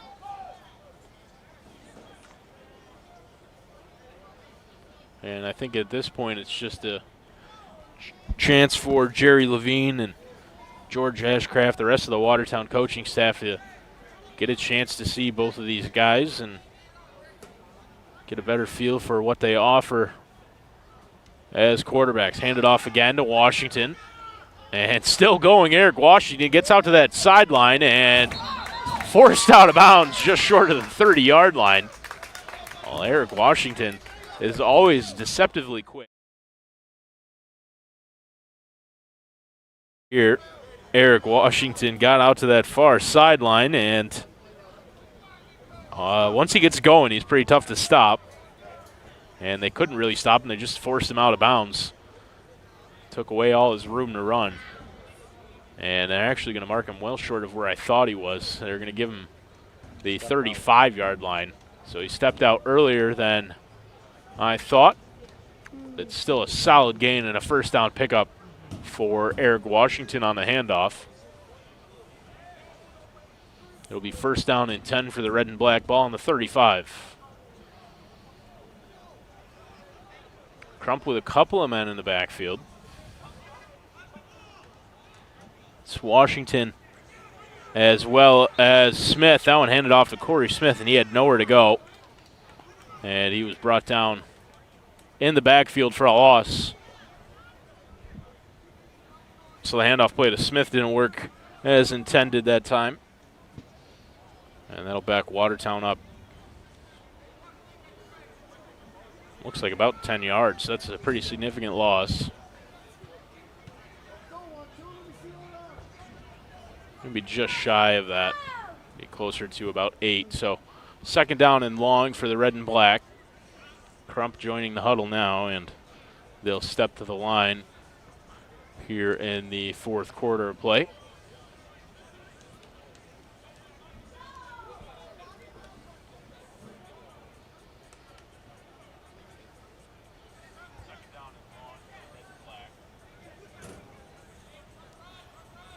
Long hold, Crump now looking to pass. Good pressure from Charlotte. They're going to get to him. And Crump is sacked. A man in pressure there was Jendayi McBean, and he was able to get to Crump, wrap him up, and bring him down for a huge loss. It's going to be third down and extremely long for Watertown.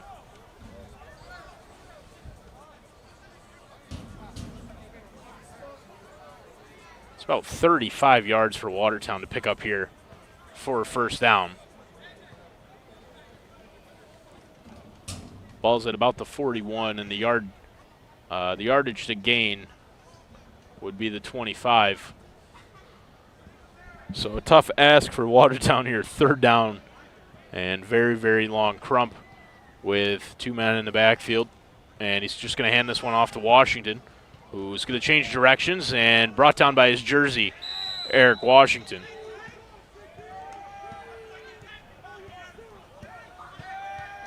Good coverage that time again by McBean. Isaac Floyd involved as well for the Colonials. And they get a third down stop. It'll be fourth down and very long for Watertown, and Howard will come out to punt this one away.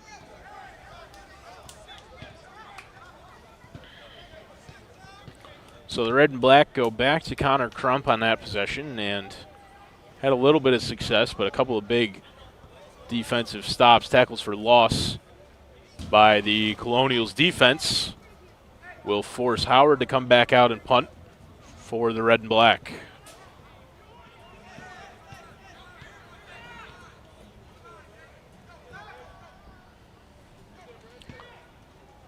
Howard, another good punt, and waiting under it, Brumfield, and spinning around, he's going to be brought down at the 10-yard line as Jamel Brumfield had nowhere to go. Good coverage by Watertown. Brandon Ray in coverage that time for the red and black, and able to make a big stop.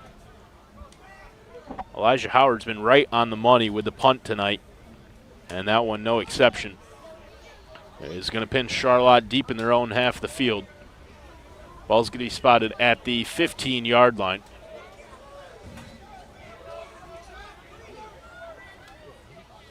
Wait to see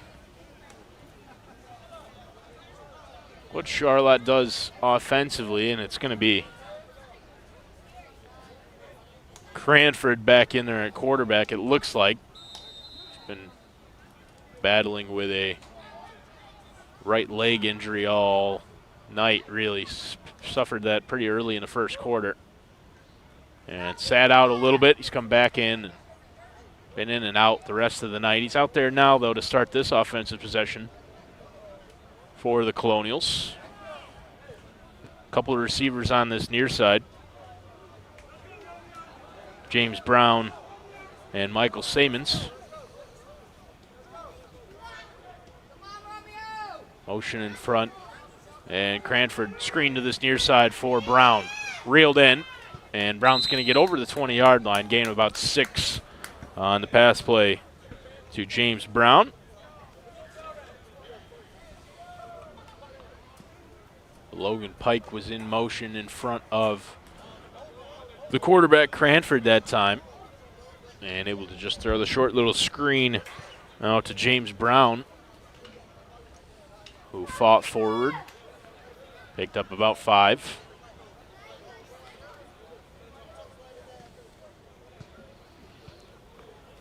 Be second down and 5. No, ball on the 20. Pike comes out to this near sideline with Brown. And it looks like Morrison in the backfield with the quarterback Cranford. 2 receivers on the far side as well. Back to pass, Cranford. Good pressure from Mesha. He's going to get to him and bring him down for a sack. Jeremy Mesha got all the way to the quarterback Cranford and took him down. And that's going to be a huge loss. Cranford stayed down after this play, too, as Mesha was able to get to him. Cranford is a little shaken up after that play. And so we'll step aside with Cranford down. How you feeling, Jake? Like I got the worst sinus infection ever. I see your prescription here. Hey, Bob. You need to stay hydrated. I'm getting spot water as we speak. Hey, Bob. Grab something for pain. Your prescription won't kick in right away. Hey, Mom. Have you been taking your vitamins? Uh-huh. Your body needs more than chips Totally. and frozen pizza. All right. Wow. We got this. Our community is both the place we live and it's the people we share it with. Samaritan Health is a place where caregivers of all kinds make a real difference. And it's a community where they can build rewarding careers. Because at Samaritan, we care about our patients and we care about our people. If this sounds good to you, join us. Together, we can take care of our community and your future. Get started at www.samaritanhealth.com/careers.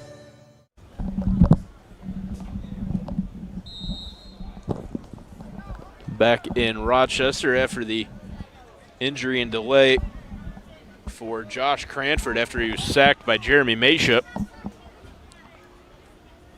Be interesting to see what Charlotte does at quarterback now. saw a number 46, who I regrettably don't have any information on, come in and play some quarterback, and he's back out there again for Charlotte. For a man of his size, he's pretty actually deceptively quick and has a good arm, left-handed. He's going to scramble out to the right side and just lower his helmet. Picking up a couple of yards. Tried to go right through Jalen Dugan, kind of went over top of him. And Fourth down. That'll bring up a fourth down for Charlotte deep in their own end, and they're going to be forced to punt this one away. Whitcomb will come on again. And he's going to be dangerously close to his own end zone, if not in it. Whistle on the field. 2-minute warning.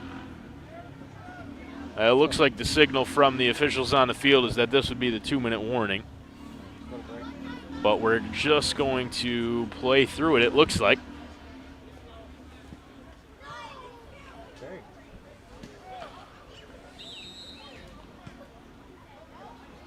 So the shortest 2-minute warning in the history of football. It's a 2-second warning. And Steve in my ear, the 2-second warning, he calls it. Whitcomb in the end zone to punt this one away on fourth down. He's going to take it himself, and Mesha there to reel him in. I think Josh Lear got involved as well. Whitcomb maybe trying to catch Watertown off guard, but Mesha and Josh Lear had absolutely none of it and reeled him in quickly, brought him down. And so Charlotte will turn the ball over on downs. Watertown will get the ball inside the 10-yard line, it looks like.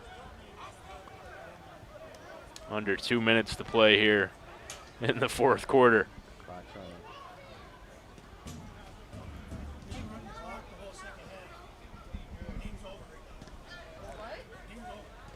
So Watertown out there huddling up. Getting word from the red and black sideline confirming suspicions that the clock has been running all second half, which makes sense in the interest of both teams to get out of here as quickly as possible in a game that was pretty much decided already. And I think now we're going to whistle. Charlotte's going to take a timeout.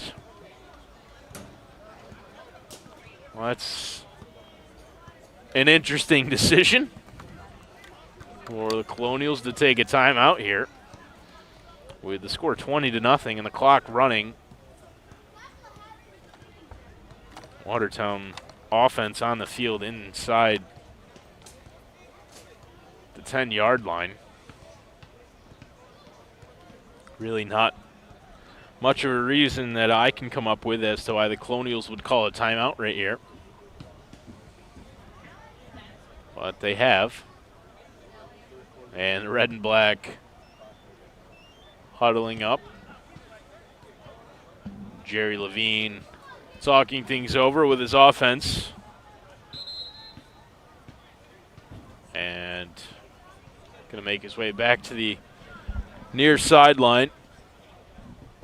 Watertown still in the huddle, and more whistles from the officials, I think, telling Watertown to step up to the line, break out of the huddle. The timeout's over. Again, just a bit of a head-scratcher there as to why the Colonials would call a timeout. And that situation with this score, with less than 2 minutes left on the clock in the fourth quarter. And now they've jumped off again, the Colonials. Good round of applause from the red and black supporters. I think a bit of sarcastic applause from some of the Colonials fans over here as well. And they're going to say Watertown forced the movement on the line. So it's actually going to be a penalty against the red and black. So the game getting a little bit silly here in the last couple of minutes. Crump's got two receivers either side, and Eric Washington to his right. He's looking to pass. And that one's picked off. So Watertown inexplicably is passing in this situation, and they throw an interception. Connor Crump throws a pick to Veek Tisdale, and Charlotte will get the ball back. He's what gives Connors a bad name. So the red and black decide to throw the football inside the goal line with almost no time left on the clock, and Crump throws a pick. So Charlotte gets the ball back here. He puts up with it all the time. Watertown defense back out there. So I guess Charlotte calling that timeout worked. Not exactly certain, again, why they would have possibly called a timeout there, but they did, and then Watertown can't think of a reason why Watertown would have thrown the ball, but they did, and they threw it away. So the Colonials will have the ball at the 32-yard line, down by 20 with can't be much than about a minute left in the game.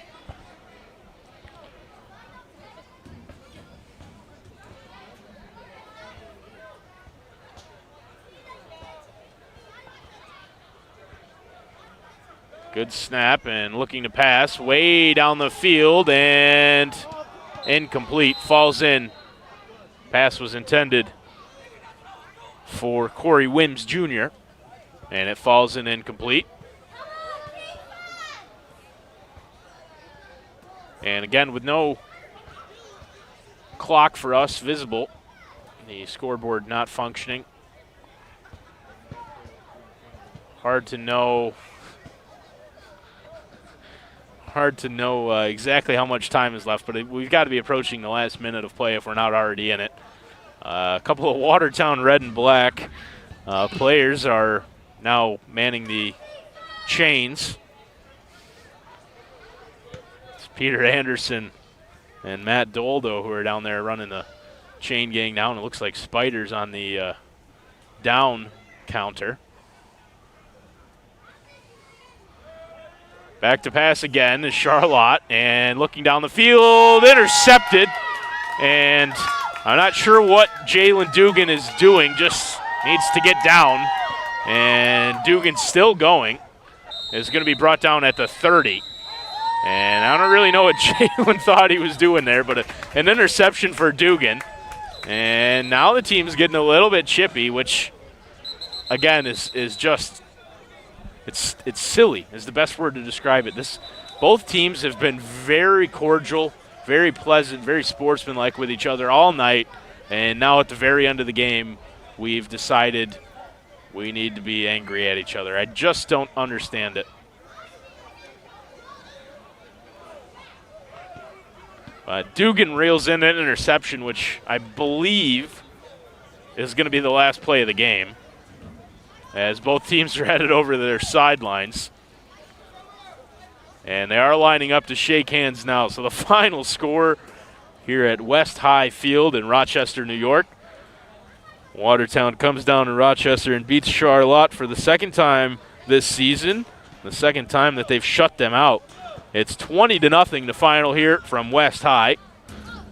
And so for everybody at NBC Watertown, for Steve Weed of Steve Weed Productions, and for all of our sponsors, Governor Savings and Loan, Samaritan Medical Center, Stanley Law, Allen's Liquor and Wines, Colello Air Technologies, Burville Power Equipment, and Kinney Drugs and Amco Transmissions. My name's Connor Lalone. We're thrilled you could join us for Watertown Red and Black football. They defeat Charlotte, keep them off the scoreboard, 20-0 the final score. Thank you, and have a good night.